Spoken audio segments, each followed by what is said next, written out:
वक्रतुण्डं महाकाय सूर्यकोटिसम्प्रभा निर्विघ्नं कुरु मे देव सर्वकार्येषु सर्वदा।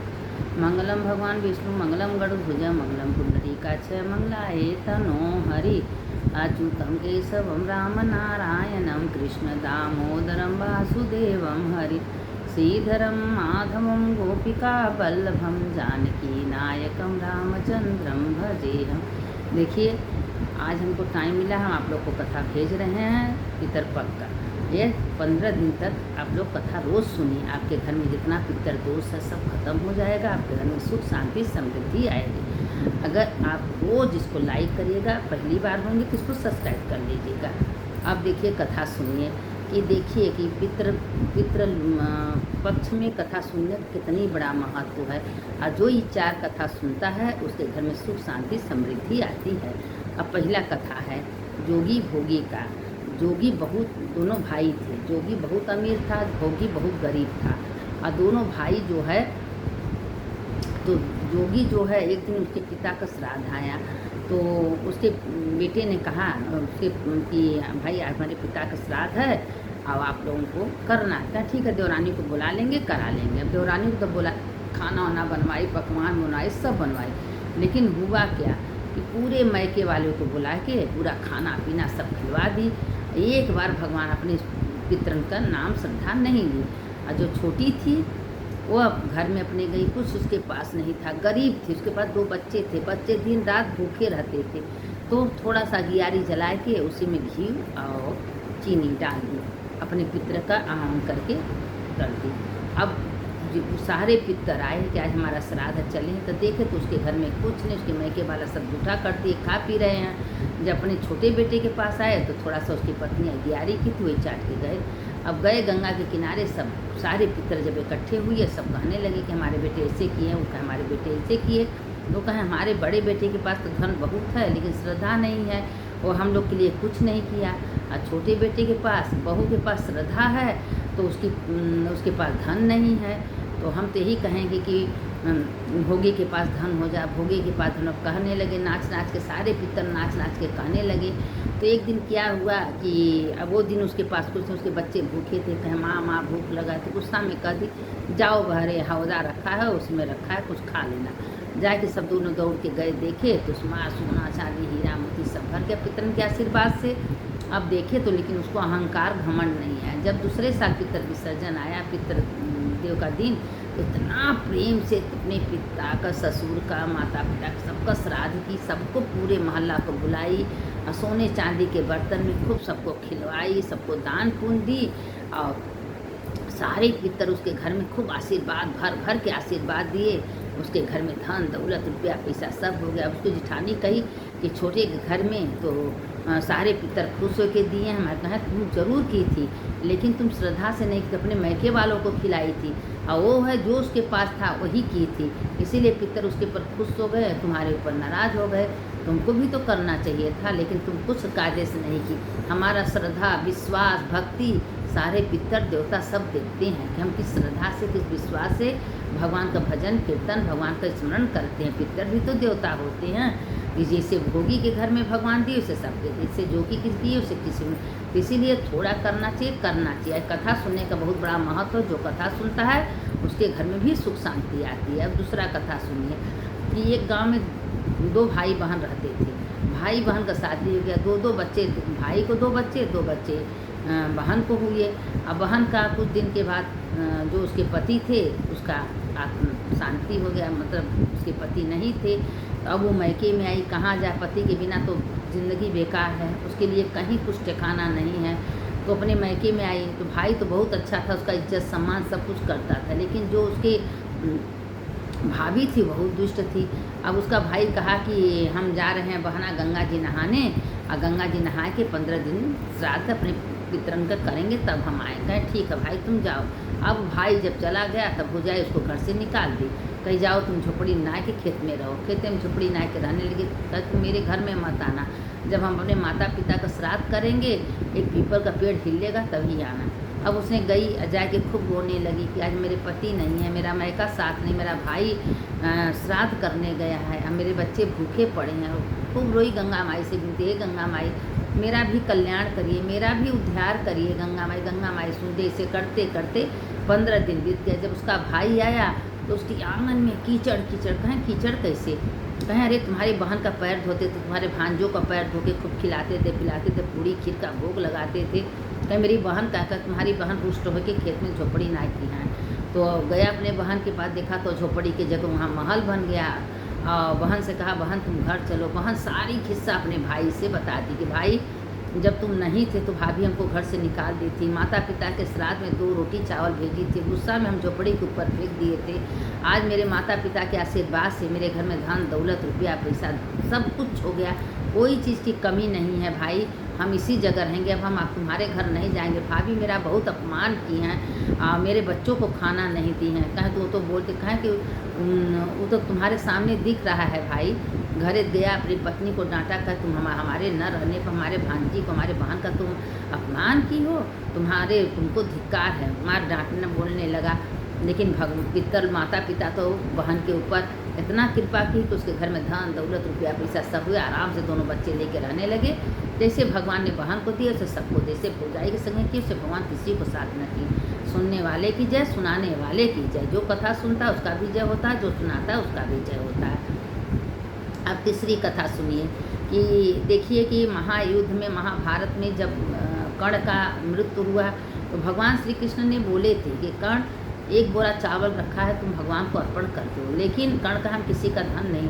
उसके अंतिम में एक सोने का दांत था, वो निकाल के भगवान को देने लगा। भगवान कहें तुम्हारा क्या होगा?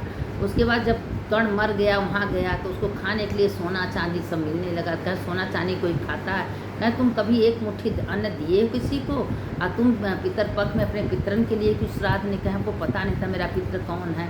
तो कहें कि तुम्हारा बहुत ज़्यादा पुण्य है, तुम 15 दिन के लिए पृथ्वी पर जाओ, अपने पितरन के लिए पूरे अन्न का दान पुण्य करो, तब तुमको अन्न मिलेगा। अन्न का दान का बहुत बड़ा महत्व होता है, हर चीज़ में अन्न काम आता है। अब वो इंद्र से कहे, इंद्र उनको पृथ्वी लोक पर भेज दिए। जब पृथ्वी पर आए तो 15 दिन तक इतना अन्न का दान कर किया कि कोई और अंतर खूब श्राद्ध किया, सबको भोजन किया या खूब भंडारा चलाया, खूब अन्न का दान किया। और जब 15 दिन के बाद कर्ण स्वर्ग लोक के गए तो जब स्वर्ग लोक में गए तो वहाँ उनको खूब अन्न पूरा भरपूर भोजन मिलने लगा। तो इसीलिए कहते हैं कि देखिए अन्न का दान बहुत बड़ा दान होता है। जो अन्न का दान करता है उसके घर में सुख शांति समृद्धि सब रहती है और अन्न की कभी कमी नहीं पड़ती। इसलिए पर्व पर पितरन के नाम से पितरन को भोजन में अन्न का ही काम आता है। तो इसलिए अन्न का दान का बहुत महिमा है। और जो भी अन्न का दान करता है उसके घर में भगवान भंडार, एक दाना अन्न देने का 1000 गुना फल मिलता है। इसीलिए कहते हैं कि कोई भी पर्व आवे, मौका आवे, छोड़िएगा मत। श्राद्ध अपने पितरन के नाम से जितना हो सके अन्न का दान करिए। सुनने वाले की जय, सुनाने वाली। जब चौथी कथा सुनिए कि देखिए कि एक गयासुर नाम का, जो गयासुर किसके नाम से पड़ा? एक राक्षस के नाम से पड़ा है। जब ब्रह्मा जी कहें कि एक गया राक्षस था, लेकिन उसका कर्म बहुत अच्छा था, वो बहुत तपस्या करता था।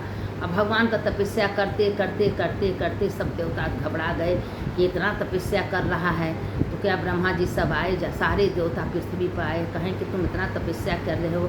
तो भगवान विष्णु जब तपस्या आँख खुला तो चक्र शंख भगवान को सामने देखा। कहें आपका दर्शन करके मेरे अंदर में रोम रोम खिल गया है, हम तो यही सोच रहे हैं क्या मेरे हृदय में विराजमान हो जाए। कहें नहीं, सारे ब्रह्मा जो थे, विष्णु थे, कहें कि इसका जो भी दर्शन करेगा वह सीधे स्वर्ग जाएगा। अब यमराज का डगमगा गया टोली, इसका दर्शन करके सब स्वर्ग लोक में जा रहे हैं तो इसका क्या होगा। अब उसके बाद क्या हुआ कि गयासुर से ब्रह्मा इंद्र सब कहने के पीठ पर पत्थर शिला रख के हमन करिए। वो बहुत खुशी खुशी तैयार हो गया। तभी इसको कोई फर्क नहीं पड़ा। तो विष्णु भगवान वर दिए थे, विष्णु भगवान को बुलाया गया।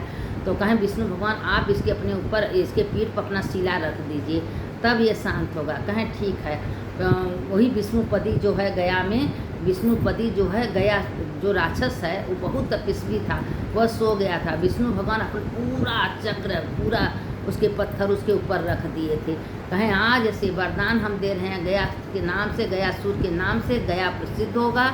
जो भी 15 दिन पितरपक्ष में इसी तरह जो गया का दर्शन करेगा, गया में आएगा और गया का दर्शन करेगा, दीपदान करेगा, उसके सारे पितर तुरंत मुक्त हो जाएंगे, उसका कभी जन्म नहीं होगा, मरने के बाद वो स्वर्गलोक में जाएगा। तो वह स्वयं विष्णु भगवान गयासुर को वरदान दिए हैं कि गयासुर के नाम से वो गयाशिला जो है पृथ्वी पर विष्णुपदी जो उसको कहते थे, विष्णु भगवान स्वयं गयासुर के पीठ पर अपना पूरा स्थापन कर दिए हैं, इसलिए विष्णुपदी उसका नाम है। तो गयासुर के पीठ पर है, इसलिए उसी का नाम से गया नाम से गया प्रसिद्ध है। तो जो भी गया जाता है, गया का दर्शन करता है, विष्णुपदी का दर्शन करता है, उसको जीते जी मुक्ति मिलती है, मरने के बाद वो स्वर्गलोक में जाता है। जो इस कथा को सुनता है, चारों कथा को, और एक कथा और है उसको भी डालेंगे, जो चारों कथा सुनता है उसके जीते जी मुक्ति मिलती है, पितर उसके मुक्त हो जाते हैं। अब देखिए कि एक आत्मदेव का कथा था कि आत्मदेव एक ब्राह्मण थे, बहुत तपस्वी थे, दिन रात तपस्या करते, लेकिन पर उनको कोई संतान नहीं था। अब वो इतनी चिंतित पड़े गए थे कि क्या करें, कहाँ जाएं, एक पुत्र हमको हो जाए। तो एक दिन जंगल में गए, कहें हम एक गाय को लाते हैं, गाय को कोई बच्चा नहीं होता, पेड़ पौधा लगाते वो सूख जाता है, कोई फल फूल आता है वो सड़ जाता है, क्या कारण है, कौन ऐसा मेरा पाप है, क्या हम ऐसा गलती किए हैं कि मेरे घर में एक संतान नहीं। अब वो गंगा जी के किनारे जंगल में गया मरने के लिए, कोई ऋषि महात्मा आए हैं, तो बहुत विचार किया, कहें तुम्हारे 7 जन्म तक कोई पुत्र नहीं, कहें तब हम जी के क्या करेंगे। कहें ठीक है, तुम नहीं मान रहे हो तो लो एक आम का फल, आया अपने पत्नी को दे देना, तुम्हारी पत्नी खाएगी नहीं, शांति से रहेगी, इधर उधर नहीं जाएगी, ध्यान रखेगी, भगवान का भजन कीर्तन करेगी, तो तुम्हारे घर में एक पुत्र होगा। अब उसने लिया कि अपने पत्नी को दे दिया। पत्नी सोची ये फल खाएंगे तो पेट फूलेगा, मेरा शरीर खराब हो जाएगा, हम क्या करें। तब से उतने में उसकी बहन आई, तो बहन का चिंता तुम मत करो, हमको बच्चा होने वाला है, वो बच्चा तुमको हम दे देंगे और यह फल तुम गाय को खिला दो। अब उसने गई फल गाय को खिला दी, और वो 3 महीने बाद उसको बेटा हुआ, लिया कि अपने बहन को दे दिए, कहीं बहाना करके तुम बैठो हम गर्भवती हैं। अब आत्मदेव को जब पता चला कि बेटा हुआ तब नाम रखी धुंधकारी। अब धुंधली नाम उसका था, धुंधकारी। सुंदरी सुंदर थी लेकिन कर्कशा थी, बहुत लड़ाकिन थी। तो जो धुंधकारी हुआ दिन पर दिन बड़ा होने लगा, शराब जुआ रंडीबाजी सब दुनिया का एक गुण है। जो गौकर्ण थे, 3 महीने बाद गौ को बच्चा हुआ। जब राम आत्मदेव जाके देखे तो गौ के पास एक सुंदर सा बच्चा, कान तो गौ का लेकिन पूरी शरीर बालक का था। बालक को उठा लेते हैं, अरे वाह भगवान की कृपा, हमारे घर में 2 बच्चे हो गए, कहाँ एक बच्चा नहीं था। अब गौकर्ण बहुत संस्कार, क्योंकि ऋषि महात्मा के फल से गौकर्ण पैदा हुए थे, तो महात्मा के फल तो कहीं झूठा जाएगा नहीं। अब महात्मा के फल से जब गौकर्ण पैदा हुए तो एकदम महात्मा संत साधु पूजा पाठ करने वाले। तो अब ये सब धुंधकारी धुंधनी निकल गया, माता पिता को मारने लगा। उसके पिता का इससे अच्छा कि मेरी पत्नी बाँझ होती, क्या ऐसा पुत्र होने से फायदा। तो जो गौकर्ण थे अपने पिता को समझाए कि पिताजी नाश्वर है, यहाँ कुछ रहने वाला नहीं है, सब ये धर्मशाला है, यहाँ का कोई माया मत करिए, जंगल में जाकर तपस्या करिए। अब उसके पिता आत्मदेव जंगल में चले गए तपस्या करने, बची धुंधकारी। धुंधकारी को मार पीट के एक दिन धुंधकारी कुआं में कूद के मर गई। जब कुआं में गिर के मर गई तो अब वो अकेला पड़ गया। अब कुछ सारे धन खत्म कर दिया। 5 वेश्या घर में लाया था, अब 5 वेश्या उसके घर में गया, राजा घर में चोरी करके धन दौलत ले आया था। वो सोचे कि पकड़ा जाएगा तो हम लोग पकड़े जाएंगे। एक दिन फांसी सब लगा के मारने की कोशिश की, उसमें नहीं मरा तो आग का अंगारा उसके मुंह में डाल के उसको मार दी। बहुत बड़ा प्रेत हुआ। जब प्रेत हुआ तो अब वो घूमने लगा इधर उधर। अब वो जो गौकर्ण थे गए पिंडी दान किए, लेकिन उसका मुक्ति नहीं हुआ। अब चिल्ला रहा था, भाई मेरा मुक्ति कराओ, मेरा मुक्ति कराओ। तो जब सब पंडित से पूछे, पंडित कहें कि नहीं भागवत कराओ तब तुम्हारे भाई का मुक्ति होगा। तो भागवत कराए तो एक बांस का पेड़ डाल दिए, बांस में गांठ में बैठ गया। 7 दिन तक जब भागवत हुआ तो एक एक गांठ खुलने गया। बहुत मन से वो भागवत सुना था। जब 7वें दिन एकदम आकाशवाणी उसमें से निकल के उसका आत्मा गया स्वर्गलोक में। भागवत का भी ये समय बहुत बड़ा महत्व है। जो 7 दिन तक भागवत सुनता है और जो भागवत का कथा में एकदम 7 दिन मन लगा के सुनता है, उसके घर में सुख शांति समृद्धि रहती है और उसका भी मुक्ति होता है। तो ये गौकर्ण भागवत जब किए उसके धुंधकारी का मुक्ति हो गया। ये है कथा पितर पक्ष का। तो आप लोगों से मेरा पूर्ण निवेदन है कि 15 दिन तक ये कथा रोज सुनिए, अपने पितरों को मुक्ति दिए। कथा सुनने से सारे पितर स्वयं मुक्त हो जाते हैं। अमावस्या के दिन आप लोग एक दिया ले लीजिएगा और 2 बत्ती रख के उसमें काली तिल डाल के दक्षिण की ओर वो बत्ती का मुख करके और पोखरा में, तालाब में, कुआं के पास, गंगा के किनारे कहीं भी शाम के गोधूली बेला में उस बत्ती को जला देना। तुम्हारे पितर आएंगे, जल पिएंगे, तुम्हारे घर में आशीर्वाद देके अपने अपने स्थान को चले जाएंगे। यह काम करने से उसके घर में साल भर तक कोई दुख तकलीफ कुछ नहीं रहता, सुख सुख ही रहता है। तो यह काम आप लोग कर लीजिएगा। और इसमें पितरन के नाम से किचन में घड़ा रखा, उसके लिए ना बेले के पेड़ के नीचे या आंवला के पेड़ के एक दिया रोज़ जला दीजिए। नहीं कुछ अपने दरवाजे पर जला दीजिए, लेकिन इसमें करेंगी तो आपके घर में पितर खुश होंगे। हम देखिए इसमें बाहर आए हैं, बाहर से कथा हम आप लोग को भेज रहे हैं। आज मेरा मोबाइल पकड़ लिया, कथा गया। अब कल भोलेनाथ जाने कल जाएगा कि नहीं जाएगा। अगर भोलेनाथ चाहेंगे तो कल फिर जाएगा। सुनने वाले की जय, सुनाने वाले की जय। शंकर शंकर हर हर शंकर शंकर शंकर जय जय शंकर। मंगल भवने मंगल हारी उमा जपते त्रिपुरारी। जो इस कथा को सुनता है भगवान हमेशा उसका भला करते हैं, उसके घर में सुख शांति